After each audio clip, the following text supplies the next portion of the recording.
नोएडा में मजदूरों का जो हिंसक प्रदर्शन हुआ उसके पीछे बड़ी साजिश का दावा किया जा रहा है। इस हिंसक प्रदर्शन के बाद कई डिजिटल सबूत मिलने का भी दावा किया गया है। पुलिस ने आगे कार्रवाई पर क्या कहा है और योगी सरकार ने श्रमिकों की कितनी मांगे मान ली है, ये सब कुछ इस रिपोर्ट में देखिए।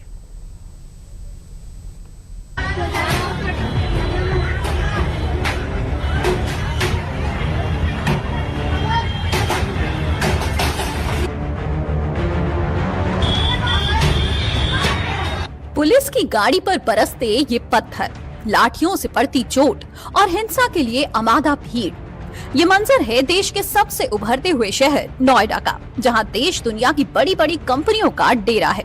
लाखों लोगों को रोजगार मिला है। वहां सोमवार को हुई हिंसा के ये वीडियोस हैं।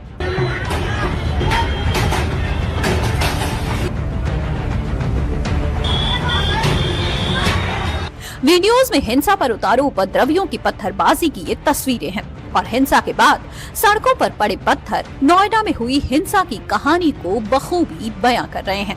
और ये सिर्फ सोमवार का हाल नहीं है, मंगलवार को भी छिटपुट हिंसा की तस्वीरें सामने आई हैं।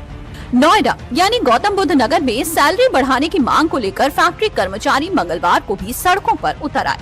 पुलिस ने उन्हें रोकने की कोशिश की तो झड़प हो गई। भीड़ ने 2-3 जगहों पर पुलिस की गाड़ियों पर पथराव किया।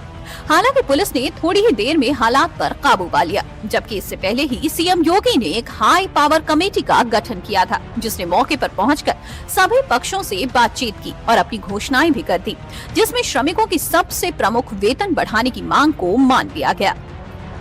यूपी सरकार ने सोमवार देर रात फैक्ट्री कर्मचारियों की सैलरी बढ़ा दी। न्यूनतम मजदूरी दरों में 3000 रुपए तक की बढ़ोतरी की गई। बढ़ी हुई सैलरी 1 अप्रैल से लागू होगी। सोमवार को हाई लेवल कमेटी ने रात ही में कर्मचारियों के साथ बैठक की थी। इसके बाद रात 1:30 बजे सरकार ने आदेश जारी कर कमेटी की सिफारिशों पर मोहर लगा दी। सरकार की तरफ से कहा गया है कि ये तात्कालिक फैसला है। आगे व्यापक समीक्षा के बाद वेज बोर्ड के माध्यम से स्थायी समाधान की प्रक्रिया शुरू की जाएगी।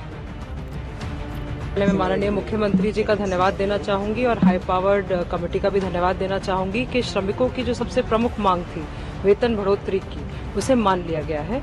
एंड इसके साथ साथ और भी निर्देश दिए गए हैं, जैसे कि श्रमिकों का जो वेतन है वो 10 तारीख से पहले खाते में एक मुश्त पहुंचे। इसके साथ साथ जो बोनस है वो सालाना नवंबर से पहले मिले। इसके साथ साथ अगर ओवर टाइम काम किया जा रहा है उसके लिए भी डबल वेतन दिया जाएगा। अगर साप्ताहिक छुट्टी पे काम किया जाएगा उसके लिए भी डबल वेतन दिया जाएगा।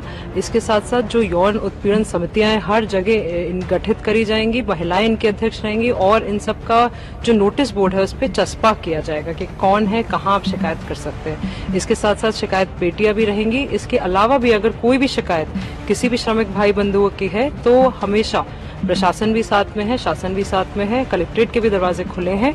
मगर सभी से मेरी ये अपील है that violence is not the answer. सभी से मेरा अनुरोध है कि गौतम बुद्ध नगर की शांति व्यवस्था को मेंटेन रखा जाए, सौहार्दपूर्ण रूप से अपनी बात को रखा जाए और माननीय मुख्यमंत्री जी का भी धन्यवाद कि इस प्रमुख मांग को जो है मान लिया गया है। हालांकि इसके बावजूद मंगलवार को भी कई जगहों पर कर्मचारियों का विरोध प्रदर्शन जारी रहा, जिसको लेकर पुलिस प्रशासन हाई अलर्ट मोड में नजर आया। पुलिस बल ने औद्योगिक क्षेत्र में पैदल मार्च कर सबसे शांति बनाए रखने की अपील की। फिलहाल अब नोएडा में शांति है, लेकिन इसके साथ ही सवालों का सिलसिला भी शुरू हो गया है। क्या यह हिंसा प्रायोजित थी? क्योंकि यूपी के डीजीपी ने एक बड़ा बयान दिया है। में स्थिति पूरी सामान्य है। यहाँ पर सभी वरिष्ठ अधिकारी मौजूद हैं और नोएडा में जो हमारे अधिकारी हैं उनसे लगातार संवाद में भी हैं। यहाँ पर हमारे पास डिफरेंट इनपुट्स आते हैं सोशल मीडिया के माध्यम से और हमारे यूपी 112 के माध्यम से। सभी जगह पर स्थिति बिल्कुल सामान्य है। आपको ज्ञात होगा कि कल ही माननीय मुख्यमंत्री जी ने एक हाई पावर्ड कमेटी का गठन किया था। वो हाई पावर्ड कमेटी ने तत्काल वहाँ पर जाकर के सभी हितधारकों के साथ विस्तृत वार्ता की है। इस पूरे मामले में कुछ ऐसे लोग और ग्रुप सामने आए हैं जिन्होंने इस प्रकरण में भड़काने का काम किया है। हमारे पास उनके इलेक्ट्रॉनिक एविडेंसेस और बाकी जो सीसीटीवी एविडेंसेस हैं वो मौजूद हैं।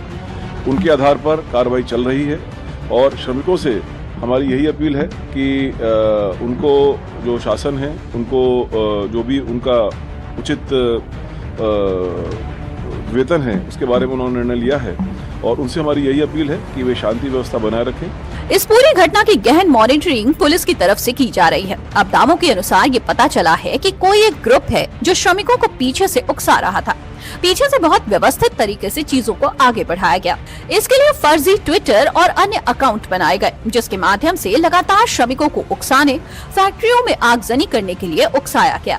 जिस तरह से चीजें घटित हुई हैं, कल 83 जगहों पर 42,000 से अधिक मजदूर सड़कों पर उतरा था और मात्र 2 जगहों पर हिंसक प्रदर्शन होने के कारण पुलिस के द्वारा न्यूनतम बल प्रयोग करते हुए उनको काबू में लाया गया था। बाकी अधिकांश जगहों पर जो है समझा बुझा के उनको डिस्पर्सल कराया गया था।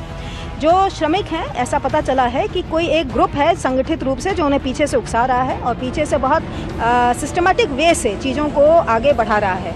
ऐसे पिछले कुछ दिनों में 3-4 दिनों के अंदर ही ऐसे बहुत सारे फर्जी ट्विटर हैंडल्स या अन्य सोशल मीडिया के अकाउंट्स बनाए गए हैं, जिसके माध्यम से लगातार श्रमिकों को उकसाने, वायलेंस करने के लिए, फैक्ट्रियों में आगजनी करने के लिए, पुलिस के संग भिड़ने के लिए उकसाया जाता रहा है।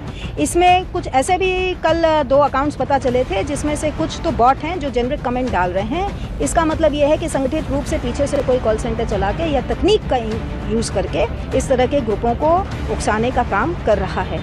कई ऐसे पिछले 2 दिनों में व्हाट्सएप ग्रुप श्रमिकों के बनाए गए हैं, जिसमें QR कोड स्कैन करके और उनको व्हाट्सएप में ग्रुप में ज्वाइन कराया जा रहा है। इसका मतलब सिस्टमैटिक रूप से पीछे से काम करने वाला एक संगठित गिरोह है। इनके कुछ एलिमेंट्स को, कुछ व्यक्तियों को हमारे द्वारा भीड़ में से चिन्हांकित करके गिरफ्तारियां की गई हैं और आगे भी हम इनकी गिरफ्तारी सुनिश्चित करेंगे।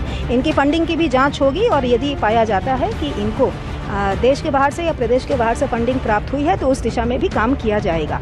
कल हमारे द्वारा अलग अलग स्थानों पर हुई घटनाओं को लेकर 7 FIR दर्ज की गई है और 300 से अधिक लोगों को गिरफ्तार किया गया है। इनको उकसाने की दिशा में जो लोग चिन्हांकित हुए थे उनकी भी कुछ गिरफ्तारियां की गई हैं और आने वाले दिनों में भी कुछ गिरफ्तारियां की जाएंगी। अब पुलिस अधिकारियों के मुताबिक जिन लोगों ने भीड़ को भड़काने या फिर हिंसा फैलाने में भूमिका निभाई है, उनकी पहचान कर ली गई है और उनके खिलाफ सख्त कार्रवाई की जा रही है। पुलिस ने ये भी साफ किया है कि आगे और गिरफ्तारियां होंगी और किसी भी दोषी को बख्शा नहीं जाएगा। मामले में फंडिंग की भी जांच हो रही है। पुलिस ये पता लगा रही है कि क्या इस पूरे आंदोलन को कहीं से आर्थिक मदद मिल रही थी।